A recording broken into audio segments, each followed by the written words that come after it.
This might have to be a two-part video, but this is a PDF that was recently published on the Relic Hominoid Inquiry website. That's Jeff Meldrum's group, and the website is www.isu.edu/RHI, Relic Hominoid Inquiry.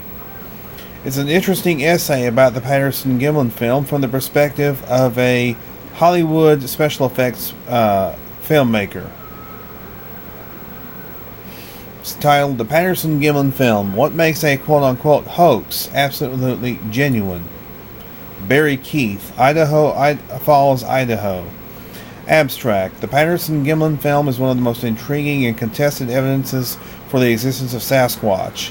It is either one of the most significant pieces of natural history film or one of the most persistent and elaborate hoaxes of our time. In spite of all the claims by skeptics and detractors, Hollywood has yet to duplicate the so-called obvious man in the fur suit. Such a feat in costume fabrication would require overcoming several major obstacles: the hair, limb proportions, and torso width. 3 case studies from the Hollywood production lines examine how the best efforts of the industry measure up by comparison to the Patterson Gimlin film subject. They obviously do not. From the perspective of a makeup and costume artist, the Patterson Gimlin film lacks all the telltale signs of fakery, leading to the conclusion that the film, or more specifically the subject depicted within, is genuine. Introduction. As the vanguard of Sasquatch research, Dr. Grover Krantz once observed that there are a great many topics of conversation that the average man will quickly and without regret stuff into the apathetic category. When a man does not know, he typically does not care either. This observation holds true for virtually any after-dinner debate that might arise, with only a few glaring exceptions. And this being, Dr. Krantz, Sasquatch was on top of his list of firebrand topics. Ask people about politics, they do not care. Ask them about religion, they do not care. But ask them about Bigfoot, and instantly every pseudo-expert and faux intellectual crawls out of the woodwork.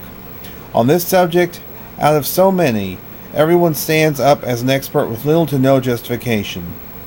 Well, everyone is obviously not an expert, but that doesn't stop some of the more vocal from standing on their soapbox.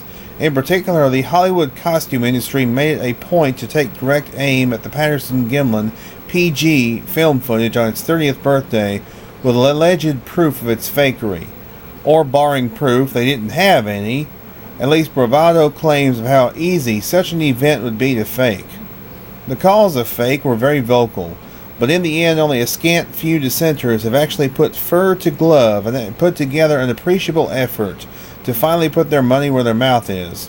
The following review is offered by an experienced makeup and costume artist. Hollywood has never succeeded in duplicating the Patterson Gimlin film. They have made their hairy ape men, they have deluged our TV screens with furry, snarling antagonists, and suffocated a legion of brave actors under a veritable sea of prepackaged yak hair, but they have never duplicated the PG film. Every costume can only be the sum of the men who created it, and these men cannot help but leave their fingerprints on their work. Fingerprints stemming from a laundry bag of Hollywood monster-making cheats and shortcuts. These cheats can be spotted in everything that they have ever produced, and risk ruining the illusion before it even begins. But the PG film escapes scrutiny unscathed. No hints of shortcuts, no fingerprints of clever trickery. Hollywood cannot touch it, and we need to ask why. In terms of transforming a man into an ape, there are 3 obstacles that need to be overcome: hair, limb proportions, and torso width. Ape attribute number 1, hair. Bigfoot is hairy. In fact, thick tufts of hair are Hollywood's favorite trick for a host of monsters, being the first line of defense against telltale seams and zippers on any part of the costume. There are 2 strategies for giving a hairless man his own fur coat. The most often used involves a pre-produced fur suit that acts like a set of zippered pajamas. The infamous Sasquatch episodes of the $6 Million Man in the late 1970s used this method to a fault.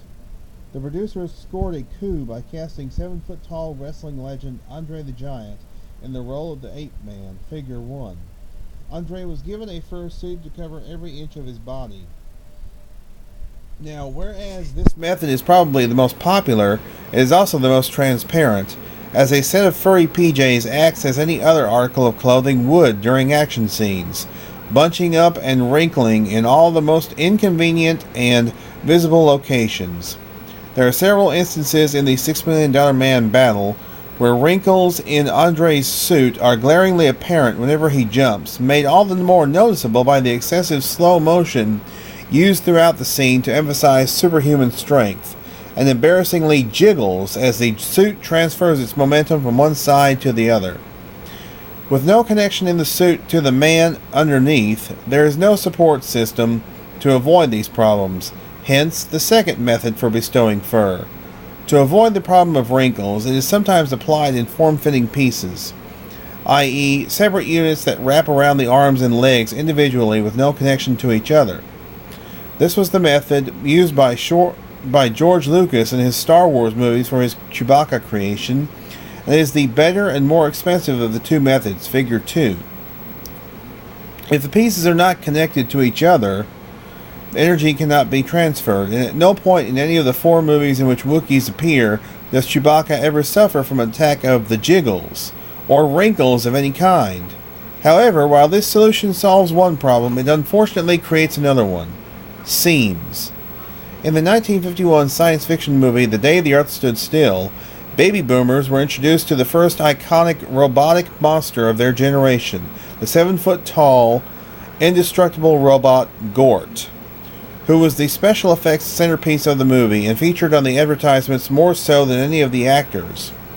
Gort was created via a 7-foot-tall set of metallic-colored foam latex bodysuits into which the unfortunate actor would enter for hours of shooting at a time, Figure 3.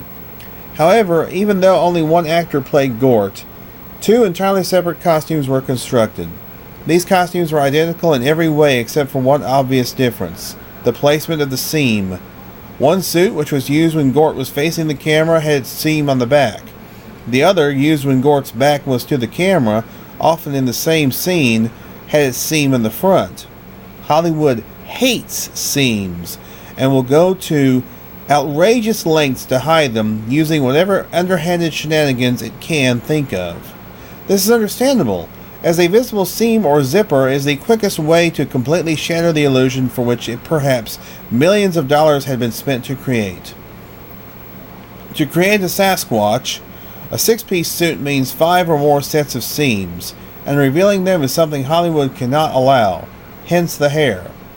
In the $6 Million Man, Andre the Giant is wearing a suit that for that most part has uniform 2 to 3 inch fur on all parts of his body, all parts except for his neck, where it instantly jumps to no less than 6 to 8 inches along the collar line. This is obviously to disguise an all too human looking head and neck, but unfortunately creates a hairstyle not unlike an afro, perhaps appropriate for the 70s, but a dead giveaway that there is something underneath that Hollywood would rather us not see. The hands and feet used on Andre were also glaring exceptions to the rest of him, overdone with hair length stretching to 4 to 5 inches along the wrists and ankles to disguise the seams with hairless hands and feet. Hair is the simplest, cheapest, and preferred way to disguise an ill-fitting suit, as it can inexplicably jump in length to cover any inconvenient area no matter where it might be. Now, the work on Andre was adequate, as after all the seams were disguised, albeit at the cost of inconsistent hair length, but since he was in slow motion so much of the time, the producers probably hoped that no one would notice.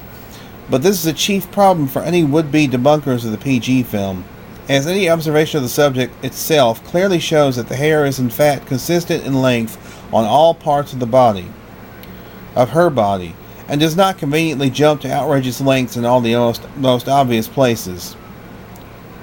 On the contrary, compared to Chewbacca, the hair is quite short, and compared to Andre the Giant, the fur does not jiggle or betray wrinkles upon moving. In fact, the film subject reveals a great contrast to both Andre and Chewbacca, insofar as the hair on its neck and shoulders is identical to the hair everywhere else, which lies flat against the body. The head/shoulder connection is perfectly visible, and there is no excessive hair at all to obscure the smooth shoulders and back. This is not standard procedure, thick reams of heavy hair being the tool of choice to conceal pesky wrinkles and bubbles in the neckline. In Planet of the Apes, for example, every ape involved, females included, have long 3 to 4 inch beards, figure 4. And if that was not enough, high collars for good measure. The result is a neckline 100% obscured. Looking to Harry and the Hendersons and the $6 Million Man, this is clearly the accepted and most popular method, as they both have hair along the neck at least twice as long as anywhere else on the body, completely hiding any neck seams, figure 5. If the PG film was indeed faked, one must ask why the pioneering technique for disguising seams without lengthened hair has not filtered throughout the Hollywood industry in the ensuing 40 years. Ape attribute number 2, long arms. Apes have longer arms than humans. The subject of the PG film, of whatever height she may be, shows arms out of proportion to that of human range of variation. Therefore, a human seeking to portray an ape had better schedule reconstructive surgery or get some arm extensions. But if fake arms were indeed used, there are drawbacks. In Tim Burton's 2001 adaptation of Planet of the Apes, nearly 200 sets of fake gorilla extendo hands were made for a sequence in which an army of killer gorillas charges across the desert, figure 6. Burton was going for more accuracy than the general public usually demands, however, as neither Andre the Giant or Chewbacca were forced into such prosthetics, but were free to use their own of human appendages, even as it did limit their Bigfoot illusions. The chief costume creator for Tim Burton's Planet of the Apes was one Rick Baker, who remarked during the publicity stages that working on apes was his destiny, as he felt that whatever he did, he had to do a better job of ape making than he did as the chief costume creator for 1976's King Kong. The actor for the 1976 King Kong is uncredited, but that is indeed Rick Baker under the suit, a mere year before he would appear wearing an alien mask as one of the musicians in the infamous Cantina sequence in the original Star Wars. Whatever his later feelings on King Kong, Baker did give the job every effort, using all the 1970s technology at his disposal. His hairy ape was as anatomically correct as possible, with fake ape extendo arms that stretched his human arms to ape-like proportions. Baker did the best he could with these arms, but extendo arms have a very serious drawback. They do not move. The wrists, the hands, and the fingers are all frozen in place. This leads to unintentionally hilarious sequences inside King Kong, where a very enthusiastic Rick Baker has to make his Kong look as primate ferocious as possible by thumping his chest, with hands that are stiffly open. Apparently under cost constraints to build only one set of fake extendo hands, Baker had to build a pair that was multi-purpose, neither entirely open or closed, but a compromise between the two. The state of the hands is readily apparent during the sequence when Kong has to break down the gate to the native village. Although the sound effects were clearly in Kong's favor, granting him huge booms and crashes as he hit the gate with blow after blow. But a careful viewing shows that never once does Kong actually make a fist. Instead, the wall is bettered with half-open hands with half-clenched fingers. And in the first shots, the hands don't even impact the wall at all, the point of impact being mid-forearm, the junction under the costume where Baker's real fists were gripping the extendo arms, and after the first few hits, his hands were not seen again in any shot.